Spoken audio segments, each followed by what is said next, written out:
لما فاطميوتوس بقنا سدي لكوس كود أفور يكاسي إنك كود أترباتن دب ساكزدا أتيجرو يسبرسي فمتي تمسيتي ستي أمانتي سنا إني فيرا أكبرتي وان بيكتو في إساتك أبا مجران مجمع كيتي جنك أبدي تعفت كل إسا كريستوس يسوسيتي أمانود أني أكا فيتوتي أوغما سيكنو دندو أكبرتي نبيكتا تعفن كلان هندنو جيسا أفوركل كلوتيني تعافمي برسيسوناف بلسوناف وبجيسوناف كأجيلتوناف كأجيل ما تلينجسوناف إما همباس نمني واقعيو وان غوچوف كندندي hojii gaarii hundumaafis kan qophaa'e akka ta'u hin godha. Ameen.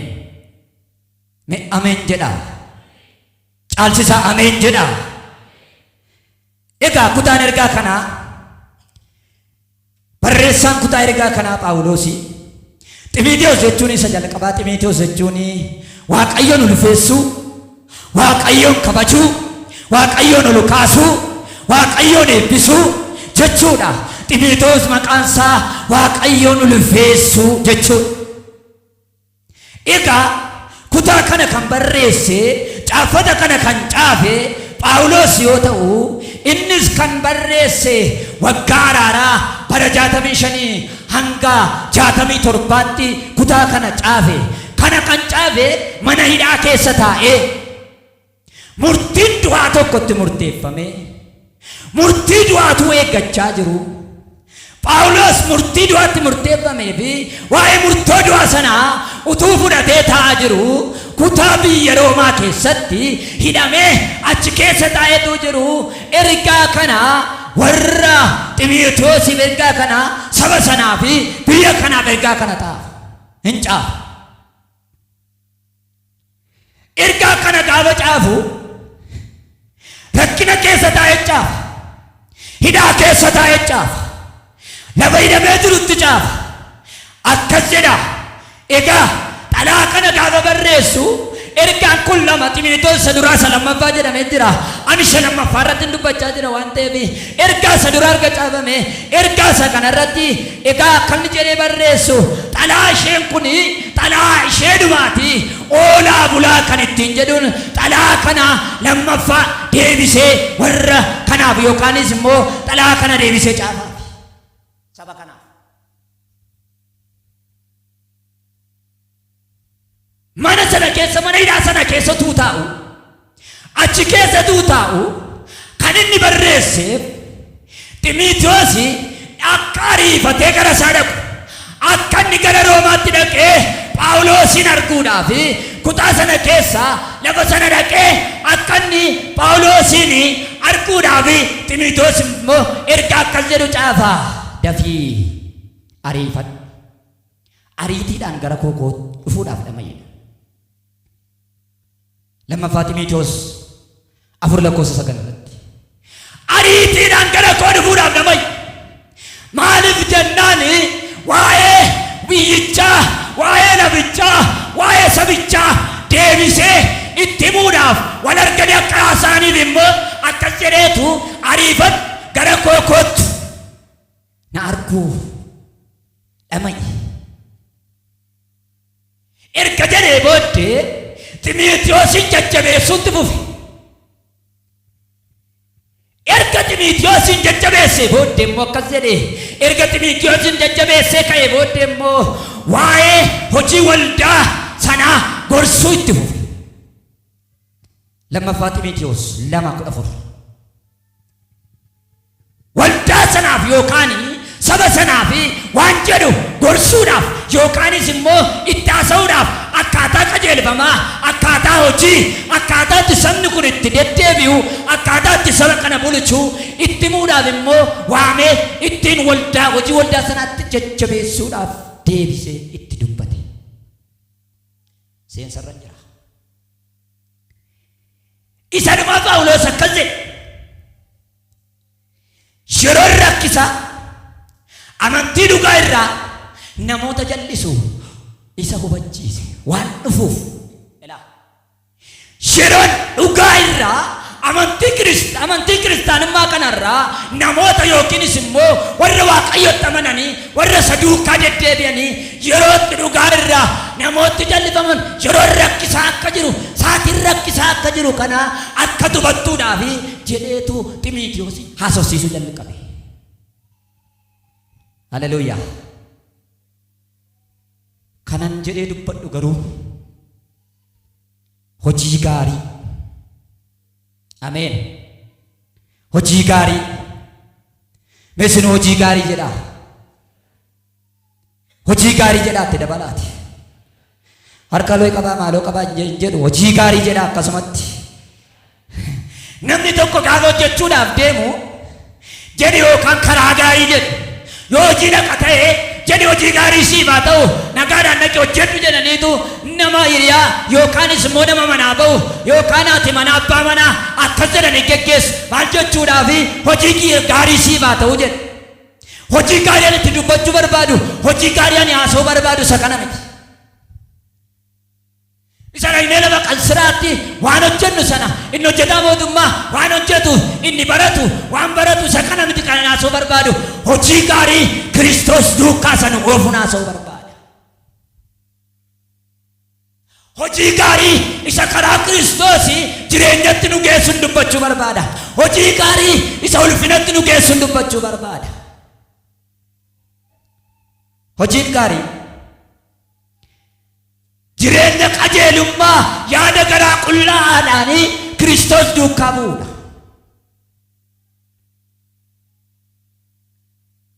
Akkas jedhe kutaa kana keessatti.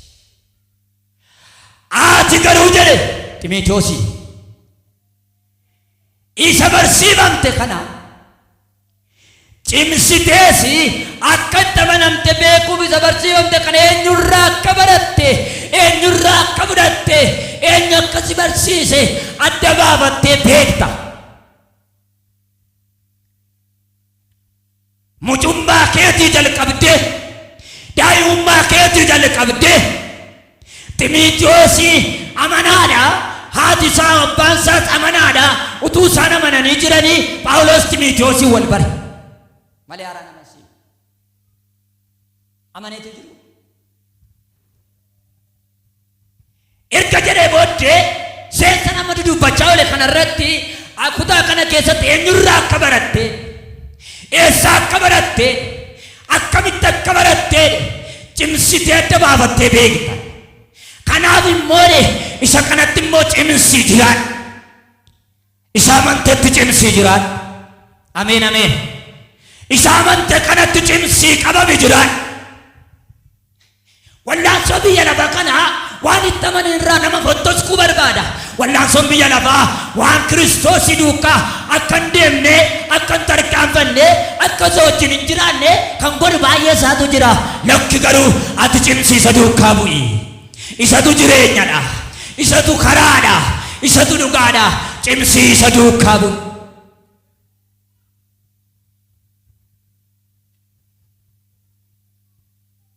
Caafanni qullaa'aan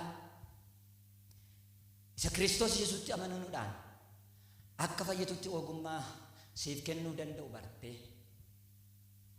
Caafanni qullaa'aan haala keessaan fuudhee baay'isee nama nu godhee haala keessaan nu fidee baay'isee nu jiraachiseera. Caafanni qullaa'aan anaaf isiniif karaa ta'eera. Anaaf isiniif jireenya ta'eera. Jireenya kanatti immoo qabamnee akka jiraannu jireenya kana duukaa immoo qabamnee akka deddeebinu barbaada. Maaliif Waaqayyo jireenya waan ta'eedhaaf. Haleluuyaa. Waaqayyo karaa waan ta'eedhaaf. Waaqayyo dhugaa waan ta'eedhaaf. Jireenya kana duukaatti immoo Kiristoosin qabannee isa duukaa akka jiraannu barbaada. Karaa Phaawulosiin Ximootiyoosiin yeroo keessatti gorsu cimsiitiitti qabamee jiraadhu. Cimsiitiitti qabamee deddeebi. Cimsiitii isa duukaa tarkaanfadhu. Wallaansoon jira cimsii isa duukaa deemi. Rakkinni jira cimsii isa duukaa deemi. Ari'atamni jira cimsii isa duukaa deemi. Inni moo'ee jiraatu isadha. Haleluuyaa. Inni moo'ee jiraatu Kiristoosidha.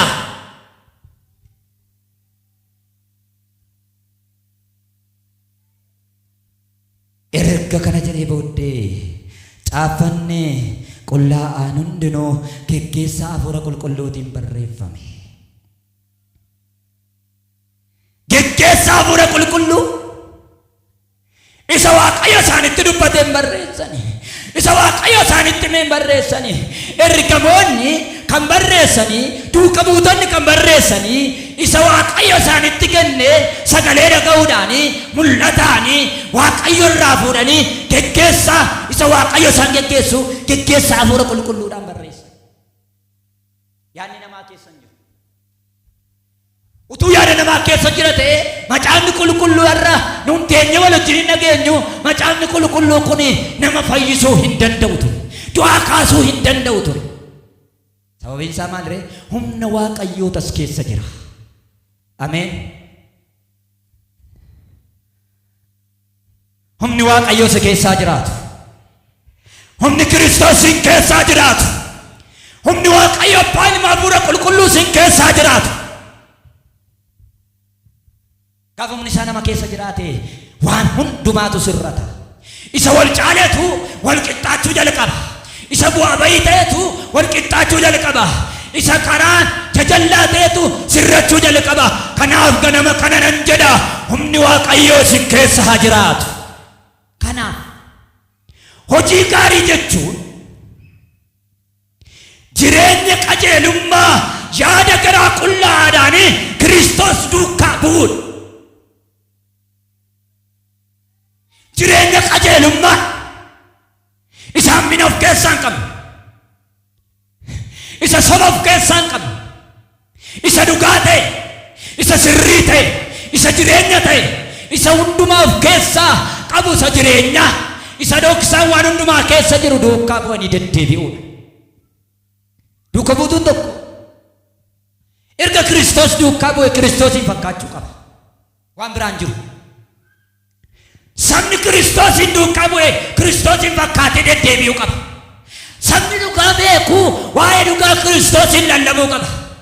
Kanan ta'u taanaan jireenya Kiristoosin duukaa bu'u hin qabaanne nuti. Kanan ta'u taanaan yaada Kiristoosin duukaa bu'e hin qabnu nuti. Maaliif ree? Kiristoosin duukaa bu'uun jireenyaan, qajeelummaadhaan, yaada garaa qullaadhaan isa wanti hundumtuu keessa jiru. Isa ulfina qabeessaa. Kanaaf akkas jedha. Fakkeenyaa boqonnaa 11 lakkoofsa 19-20 yoo dubbistan. Raajii yoo baafate nu dubbisa.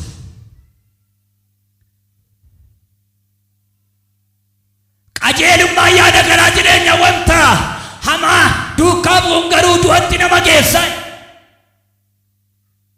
Qajeelummaan yaada garaa jireenya gara jireenyaatti nama geessa. Waan biraa duukaa bu'uun garuu du'atti nama geessa. Meeshaa kan filattu? Filannoon keessan kan? Filannoon keessan kan? Waan dubbii sagalee Waaqayyoo irraan sitti hima. Waan biraan qabu. Ergaa biraan qabu. Kanaaf meenuuf haa dubbisu. Nan dubbisa maqaa Yesuusiin. Qajeelummaan gara jireenyaatti, wanta hamaa duukaa bu'uun garuu gara du'aatti nama hin geessa. Waaqayyo namoota yaada micciiramaa qaban in jibba, warra jireenyi isaanii mudaa hin qabnetti garuu hin gammada.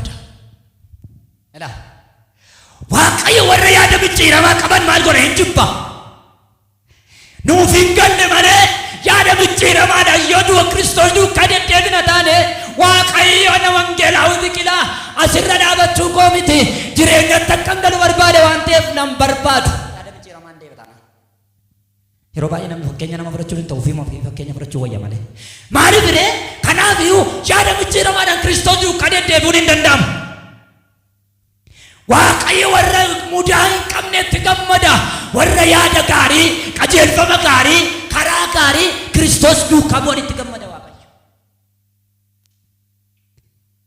Ganama kana Waaqayyo sittaa gammadu jedha. Ganama kana la Waaqayyo sittaa gammadu. Kanaaf hojiin gaariin tajaajila eebba qabu qabuu fi dhaala argamsiisu ta'uu qaba. Hojii gaarii tajaajila eebba qabuu fi dhaala argamsiisu bu'aa jechuudha. Isa ta'uu qaba. Hojii gaarii nuti hojjennu, hojii gaarii nuti raawwannu. Kanaaf waldaa kiristaanaa keessatti tajaajilli gaariin bu'aa buusu hin jiru taanaan,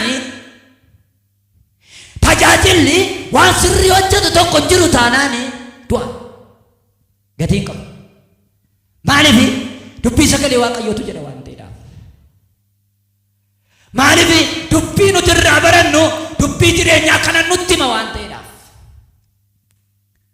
Inni biraan hojii gaarii ittiin fayyuu keenya qofa utuu hin taane ga'ee namni fayyee hojjechuu qabudha. Ittiin fayyuu keenya qofa utuu hin taane, ani fayyeera jechuu keenya qofa utuu hin taane, ani geeddarameera jechuu keenya qofa utuu hin taane, ani amanaadha jechuu keenya qofa utuu hin taane, gola hojii gaariin kan namni fayyee hundumtuu hojjechuu qabudha. Amanaan lafa amanummaa isaatti, inni tajaajilu lafa tajaajilutti, inni faarfatu lafa faarfatutti, hundumtuu iddoo isaatti hojii isa fayye sanaaf ija argamsiisuu qabu. Hojii gaarii argamsiiftee taa'ii jedhaani nama sin bukkee. Hojiin gaarii sirraa argameera unaa jedhaani. Kanaaf hojiin gaarii kan namarraa argamuu qabu nama amanee fayyeerraa hojii gaarii ta'e qaba. Maaliif Waaqayyotti waan of laateef Waaqayyo hojii gaarii, hojii jireenya kennu, hojii ulfinaa barbaade waan ta'eedhaaf. Isa Waaqayyo barbaadu, isa Waaqayyo mana keenya irraa barbaadu, isa Waaqayyo jireenya keenya irraa barbaadu, isa Waaqayyo fuula keenya irraa barbaadu, isa Waaqayyo gaa'ila keenya irraa barbaadu, isa Waaqayyo daa'ima keenya irraa barbaadu. Isa kanaani hojii gaarii argamsiisuu qabna. Hojii gaarii isa kanaani waa tokko lafa kaa'uu qabna.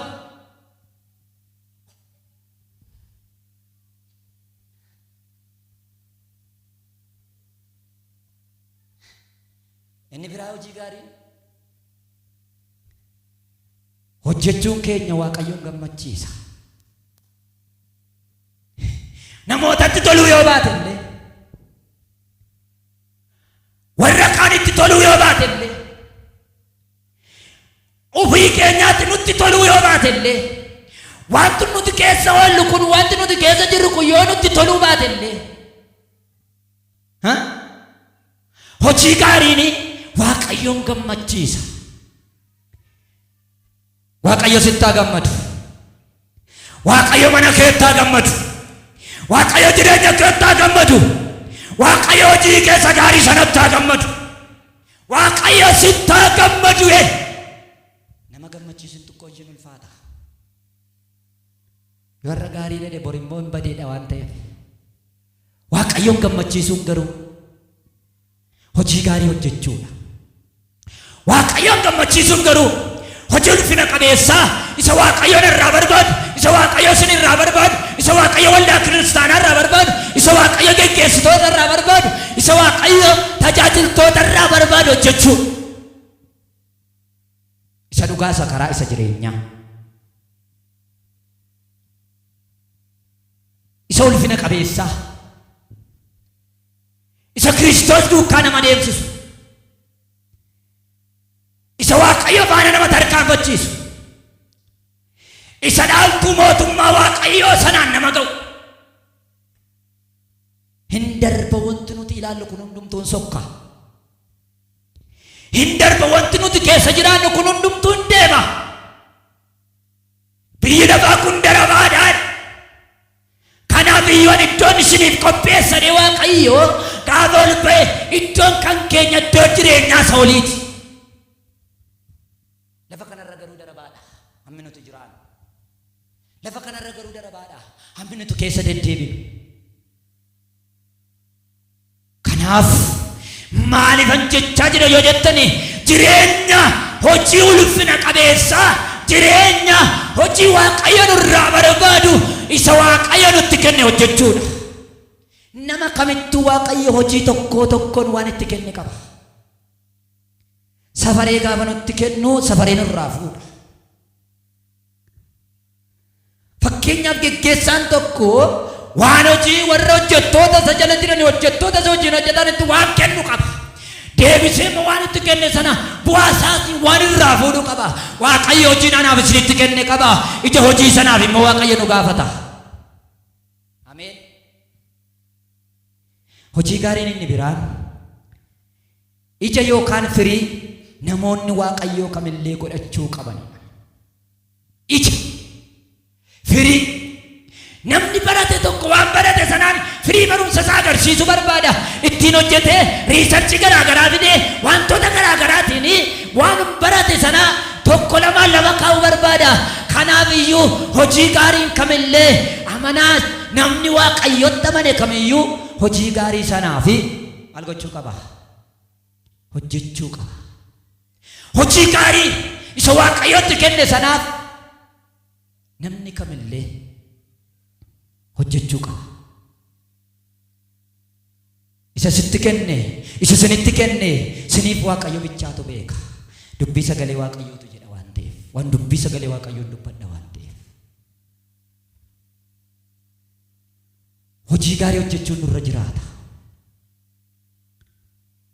Hojii gaarii isa ulfina Waaqayyoon nama ga'u. Hojii gaarii isa jireenyaan nama ga'u. Hojii gaarii isa karaa Kiristoos irra nama oofu. Hojii gaarii isa mul'ataan nama geggeessu. Hojii gaarii isa karaa namaa sirreessu. Kiristoos duukaa bu'uudha hojiin gaarii. Kanaaf ijji hojii gaarii maali? Ijji hojii gaarii maali? Wantoonni amma dubbachaa oolee waa'ee hojii gaarii yoo ta'e ijji isaa maali? Ija hojii gaarii godhachuu kan qabu maali? Maanni ijji hojii gaarii?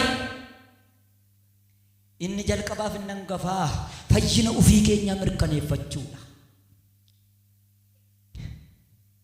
Fayyina ofii keenyaa mirkaneeffachuudha. Amanneerraa Kiristoosin erga amannee Kiristoos duukaa erga buunee fayyinni keenya mirkaneeffamuu qaba. Fayyinni Waaqayyoo inni nu fayyise, inni hidhaatti nu hiike, inni nu gargaare mirkaneeffannee hojii ulfina qabeessaa sana hojjechuudhaaf.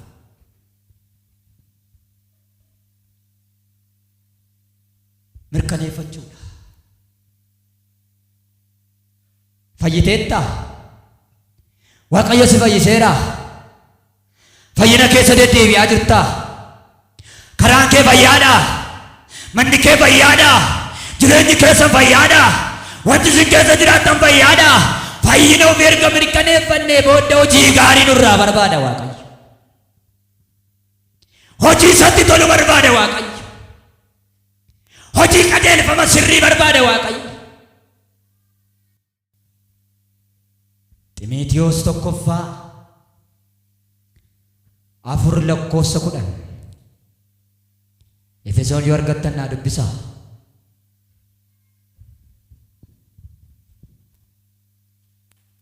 Hojiidhaanis miti namni tokko illee akka ittiin of hin janye. Hojiidhaanis miti namni tokko illee maal akka ittiin of hin janye. Ani kanan hojjedhe, ani karaa kanan kana godhe, ani karaa kanan kana sirreesse, ani karaa kanan kana godhe mootuu taane Kiristoos ittiin akka jajamuuf. Hojii gaarii. Uumaan keenya inni anaaf isiniin uume, inni barbaadee nu fide, inni akka dura isaa teenye isa galateeffannu dubbii isaa dhageenyu kuni inni akkas godhe kuni akka ittiin jajamuuf. Fi keenyaaf akka ittiin galateeffamuuf, akka ittiin maqaan Waaqayyoo ol qabamuuf, akka ittiin maqaan isaa eebbifamuuf. Kanaaf iyyuu ofii keenya attendaansii mataa keenya akka ittiin guuttan miti. Kana yeroo jedhu akka ittiin of janye yookaanis immoo of jajuu asirraa akkas jedha waan ta'eef ittiin akka of hin janye jedha waan ta'eedhaaf. Lakkoofsa 10 nuyi hojii harka isaatiiti. Hojii gaarii isaa Waaqayyo duraan dursee qopheesse keessaa akka deddeebinuuf karaa Yesuus Kiristoosiin uumame. hojii isa Waaqayyo qopheesse keessa akka deddeebinuuf isa Waaqayyo nu uumeetti nu fide sana keessa akka jiraannuuf uumamne. Kan nuti uumamne bisa kanaaf, kan nuti barbaadamne dhufne bisa kanaaf. Ximeetiyoosin nu dubbisa. Isa kanaaf malee ittiin of jajuu keenya miti. Kanaaf iyyuu inni jajamuu qabu uumaa keenyadha. Ameen jedhaa. Inni jajamuu qabu Kiristoosidha. Inni galateeffamuu qabu Kiristoosidha.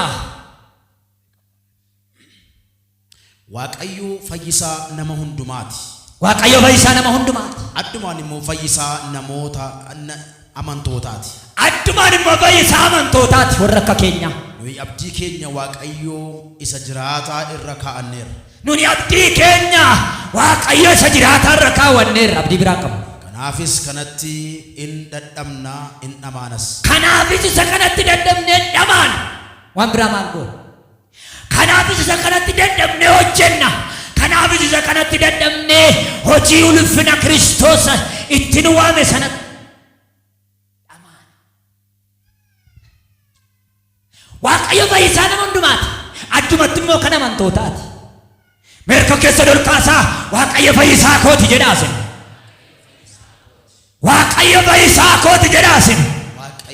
Dhugumaan Waaqayyo fayyisaa keessan. Dhugumaan Waaqayyo jiraachisaa keessan. Hin jiraattu yoo jedhellee wanti biyya lafaa inni si jiraachisa teessoo isaarra jira. Addumaan fayyisaa amantootaati. Nama gammachiisa. Namatti tola. Adda godhee gaafa Waaqayyo maqaa kee waamu. Adda godhee gaafa Waaqayyo maqaa keenya waamu. Baay'ee nama gammachiisa. Addumaan warra kaan irraa adda baase, warra kaan irraa folloksee yookaanis immoo adda fo'ee addumaan jedhe fayyisaa amantootaati. Haleluuyaa. Waaqayyo fayyisaa keessani. Waaqayyo gargaaraa keessani. Waaqayyo karaa keessani. Waaqayyo jireenya keessani. Addumaan kan keessani waan ta'eedha. Haleluuyaa. Inni lammaffaan ijji hojii gaarii maal? Ijji hojii gaarii inni lammaffaan rakkattootaaf kennuu, rakkattootaaf arjoomuu. Jennee dabarran too. Hidhii faatuunnee dabarran too. Macaafni qulqulluun akkas hin jedhu. Kennuun warra hin qabneef, warra hojjechuu hin dandeenyeef, warra harka namaa eeganiif, warra abdii hin qabneef, abdiin isaanii garuu isa jiru isa jiraatudha waan ta'eef isaan kanaaf kennu. Kennu. Laachuu. Yoo kennineef Waaqayyo immoo nuuf kenna. Nun xiqqoo yoo laanne Waaqayyo isa guddaa nuuf laata waan ta'eedhaaf. Nun waan nu harka jiru muraasa yoo kennine isa harka isaa keessaa dhumne harka Waaqayyoo keessaa waan argannuuf nu kenna Waaqayyo. Ameen. Ameen hin jedhamu. Inni dhoksaatti argu abbaan kee immoo isa caalu siif laata. Inni dhoksaatti kennu Waaqayyo immoo eebba dhokataa siif kenna. Maal jennaan akka warra agarsiisu of agarsiisuudhaaf deemanitti namoota duratti yookaan mandaroota duratti of agarsiisuudhaaf hin fiigin, hin kennin, hin godhin, hin raawwatin. Maaliif? Waaqayyo waan dhoskaatti gootee ifatti baasee mul'isa. Waaqayyo waan ati dhoskaatti raawwattee ifatti baasee hojii kee siif kenna. Ameen jedhaa. Gatiin kee Waaqayyo biratti guddaadha. Gatiin kee Kiristoos biratti guddaadha. Gatiin Waaqayyo siif qabu isa caaludha, isa olaanaadha. Gatiin kee guddaadha. Gatiin nama Waaqayyoo gatii warra isatti of kennanii, gatii warra isatti of laatanii guddaa. Inni biraan, inni lammaffaan hojii keessan isa gaarii namoonni arganii Waaqayyoon akka galateeffataniif. Isa gaarii, isa sirrii, isa sin raawwattan, isa sin hojjettan, isa sin gootan, hojii isa gaarii san arganii namoonni Waaqayyoo keessanii Waaqa isa jiru isa jiraatu akka galateeffataniif. Maatiyos 5:16 inni Waaqayyoon akka galateeffatu gochaa jirra. Hojii keenya argee namoonni Waaqayyoon galateeffachaa jira. Hojii keenya argee namoonni Waaqayyoon eebbisaa jira. Waa'ee keetiin Waaqayyoo eebbifamaa jira. Waa'ee kootiin Waaqayyoo galateeffamaa jira. Waa'ee keenyaaf Waaqayyo maqaan isaa ol ka'aa jira. Moo arrabsamaa jira. Moo gadi bu'aa jira. Hojii keessan gaarii arganii namoonni gara Kiristoos dhufaa jiru. Moo Waaqayyo irraa adda ba'aa jiru. Hojii keessan isaa gaarii arganii namoonni Waaqayyoon akka galateeffataniif. Iji hojii gaarii, iji hojii sirrii, iji hojii ulfinaa isa Waaqayyoof ati raawwattu karaa Waaqayyoo irra ati deddeebitu sana argee namni hundumtuu Waaqayyoon akka galateeffataniif.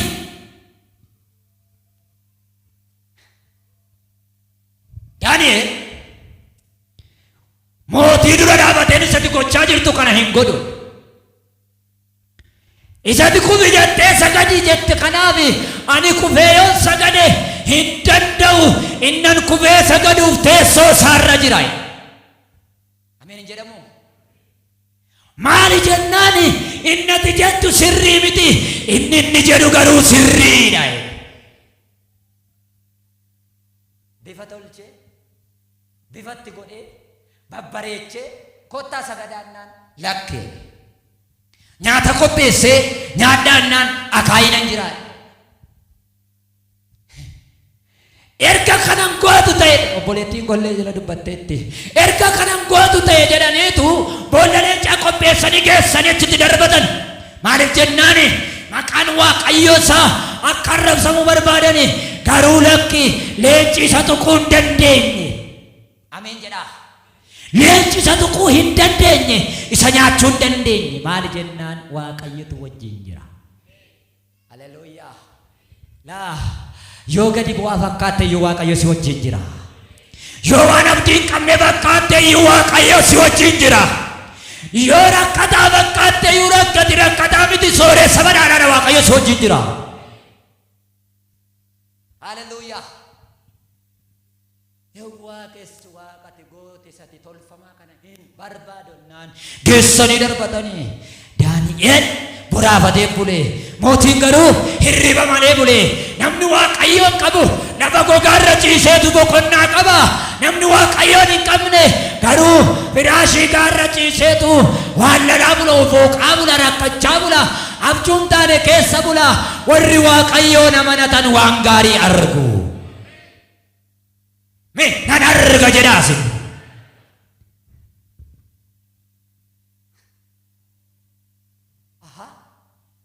Daani'eel jedhe yaa hojjetaa Waaqayyoo bulteeree jennaani. Yaa mootii bara baraan moo'i malee waa inni ani amanadhe na oolcheera jennaani. Egaa koottaadhe ajaja baase amma garuu Waaqa isaatu sirriidha. Ameen.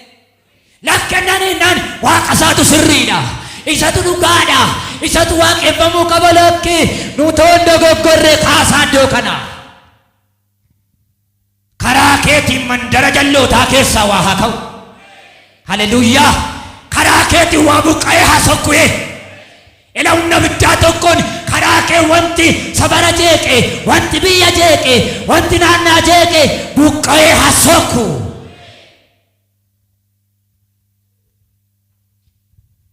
Maatiyoosin dubbifadha. 5:16 dubbifadha. Akkasuma Maatiyos 9:8 akkasidha. Namoonni kana yommuu argan isa eebbisu. Hinnaani Waaqayyo isaa aaboo akkasii namootaaf kenneefi hooqubaa dhiyeessan. Namoonni kana yommuu argan isa Waaqayyo hojjettoota isaatiif godhe, isa Waaqayyo isaaniif raawwate, isa Waaqayyo isaaniif godhe gaafa argan hinnaani Waaqayyo Waaqa isaaniidhaaf hooqubaa galata dhiyeessan. Hojii akkamii kenneef Waaqayyo?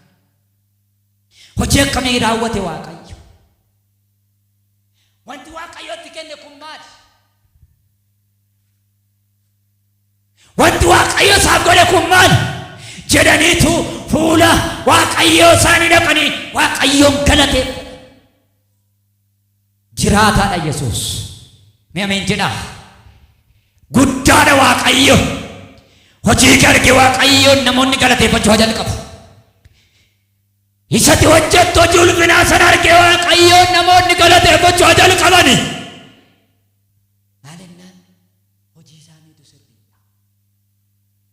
Yeroo tokko dhiifama naa godhaa. Hojii keenya arganii namoonni baay'een gara Waaqayyoon baqatu.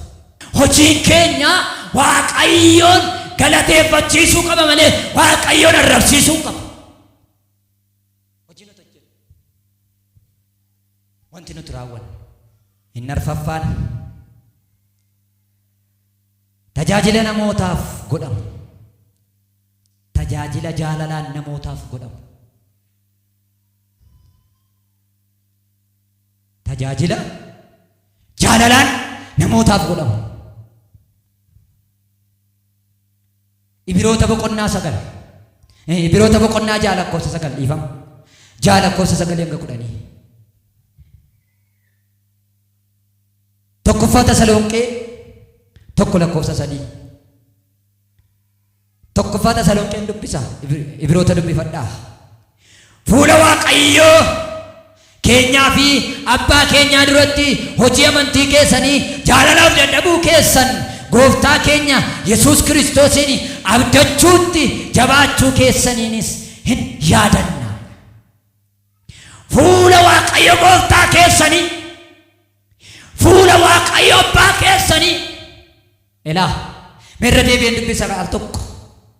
Fuula Waaqayyo keenyaa fi abbaa keenyaa duratti hojii amantii keessanii jaalalaa fi dadhabuu keessan Gooftaa keenya Yesuus Kiristoosiin abdachuutti jabaachuu keessan hin yaadanna. Phaawulos jaalalaaf dadhabuu keessan, jaalalaaf hojjechuu keessan, jaalalaaf waa buusuu keessan, jaalalaaf waa sirrii gochuu keessan, jaalalaaf waa dhaabuu keessan, jaalalaaf waa diiguu keessan, isan taane diiguudhaaf, isa jiru dhaabuudhaaf, jaalalaan isa singootan kan argine yaadanna. Yeroo hundumaa dura keenya jira. Waaqayyo jaalala. Mee Waaqayyo jaalalaidha. Metti dabalaa Waaqayyo jaalala jedha. Kiristoos jaalala barbaada. Inni ulfina qabeessa Waaqayyo abbaan jaalala barbaada. Jaalalli immoo hundee waan hundumaati. Jaalalli lafa jaalalli jiru jira Kiristoos. Lafa jaalalaa dhaabata. Lafa jaalalaatti hojjeta. Lafa jaalalaatti mul'ata. Lafa jaalalaatti waan sirrii hojjeta. Lafa jaalalli hin jirre hin jiru Kiristoos. Kana gochuu keessan hin yaadanna. Jaalalaaf dadhabuu keessan, jaalalaaf hojjechuu keessan hin yaadanna. Sirriidha jaalalli Waaqayyo. Sirriidha araarri Waaqayyo. Inni biraan isa dhumaa dubbadheen dhaaba. Inni dhumaa hojii Waaqayyoon gammachiisu. Hojii Waaqayyoon gammachiisu. Qolaasiyaas 1 lakkoofsa 10. Tasalonqee tokkoffaa Tasalonqee 2 lakkoofsa 4. Ishee kana dubbiseen inni taanu Qolaasiyaas 1 lakkoofsa 10. Ishee kana dubbisa. Jireenya Gooftaadhaaf ta'u jiraachuu, yeroo hundumaa waan isatti tolu hojjechuu, hojii gaarii ta'e hundumaa ija godhachuutti, Waaqayyoon beekuutti akka guddattan kadhachuu keenya. Jireenya Gooftaadhaaf ta'u jiraachuu, yeroo hundumaa waan isatti tolu hojjechuu, hojii gaarii isa namoonni hojii gaarii ta'e hundumaatti ija godhachuu keessan beekuuttis akka guddattan kadhachuu keenya. Ameen.